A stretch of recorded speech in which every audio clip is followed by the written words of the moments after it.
बिस्मिल्लाहिर्रहमानिर्रहीम। इय्याक नअबुदु व इय्याक नस्तईन। ऐ अल्लाह, हम तेरी इबादत करते हैं और तुझसे ही मदद मांगते हैं। सो अल्हम्दुलिल्लाह अल्हम्दुलिल्लाह, आज का दिन हमारे लिए खुशी का दिन है क्योंकि फिर से अम्मा जी के लिए हम राशन लेके आए हैं। एक मेरा भाई है जो कि यूके से बिलोंग करता है, उन्होंने माँ जी के लिए राशन डोनेट किया है। आप इसी तरह नीड फैमिलियों की हेल्प करते रहते हैं।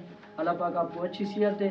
अब मैं इस बार अम्मा जी के लिए काफ़ी सारा सामान लेके आया हूँ जो कि किचन का सामान है। कुछ मेरे भाई ने अमाउंट भी भेजी है जो कि अम्मा जी का हक है और मेरे भाई की अमानत है, मैं अपनी अम्मा को दूंगा। अम्मा ये गिनने कितने पैसे हैं?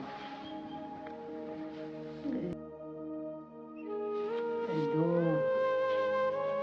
तीन, चार, पाँच, छः। मेरी माँ ये कितने आए? 3,000। ये आप ना अपने खर्च करना जो भी आपके अखराजात हो, ठीक है? आप खुश है ना मेरी माँ? मेरे भाई के लिए दुआ करना।